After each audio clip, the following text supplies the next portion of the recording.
Hello everyone, good afternoon. Welcome to my another blog. তো গত শুক্রবার আমি গিয়েছিলাম ফজলি চিড়িয়াখানায়। দীর্ঘ 20 বছর পর আমি সেই জায়গায় গেছি। সেই ছোট্টবেলায় যখন ক্লাস 1 বা 2তে পড়ি তেমন সময় গিয়েছিলাম বাবার সাথে।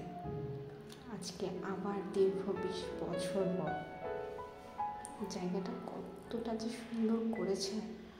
তখন এত পশু পাখিও ছিল না, এখন যতটা আনা হয়েছিল।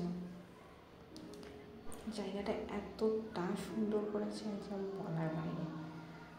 তো পার পার্সন টিকিট নিয়েছিল 70 টাকা করে। আমরা গিয়েছিলাম 5 জনের মতন। প্রত্যেকটা পশু পাখি খাঁচার উপরে পর্ব, শ্রেণী, বর্ণ, প্রজাতি সব কিছু ডিটেলসে লেখা ছিল। কোনো প্রাণী সম্পর্কে বা পশু সম্পর্কে যদি কেউ না জানতো তখন তারপরে তার সম্পর্কে সবার আইডিয়া হয়ে যেত। তো হাঁটতে হাঁটতে এখন প্রত্যেকটা পশু পাখি এক এক করে দেখছিলাম। সাথে ছিল ছোট ছোট পিচ্ছি 2টা আমার বোনের ছেলে মেয়ে।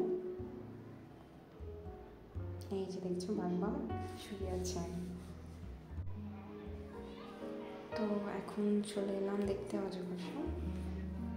অজগর সাপটা অনেক বড় ছিল।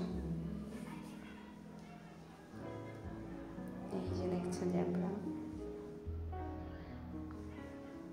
বাচ্চারা এত খুশি হয়েছিল।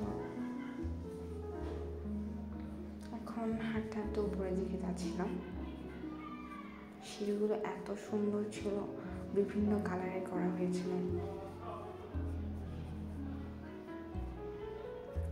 অনেক রকম পশু পাখি সেখানে আনা হয়েছিল যা আগে ছিল না।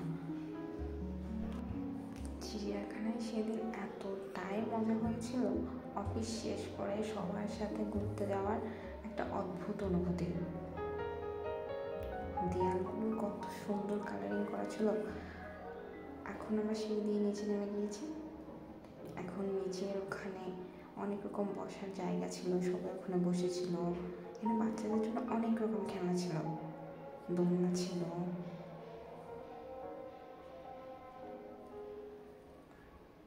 অনেক কিছু ছিল। এই যে দেখছো ঘুমিয়ে আছে। সবার সাথে এতটাই মজা করেছিলাম সেদিন। এখন হাঁটতে হাঁটতে সিঁড়ির উপরে উঠে যাচ্ছিলাম, একদম পাহাড়ের উপরে। ওই যে ছোট্ট একটা ঘর, কি সুন্দর লাগছিল পাহাড়ের উপরে। এই যে সন্ধ্যা হয়ে গেছিল, সব পশু পাখিও ঘুমিয়ে পড়েছিল, তাই আমরা বের হয়ে গেলাম। সব কিছু দেখা শেষ হয়ে এখন আমরা বের হয়ে গেলাম।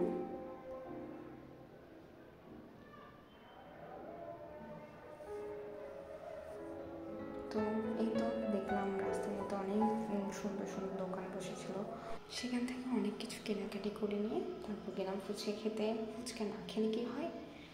তারপর সব কিছু শেষ করে এখন চলে যাচ্ছি বাসার উদ্দেশ্যে। তো আজকের ব্লগটা এই পর্যন্ত। আগামী ব্লগ দেখার জন্য সবাই আমার সাথে থাকবেন, ভালো থাকবেন, সুস্থ থাকবেন। Tata, bye bye.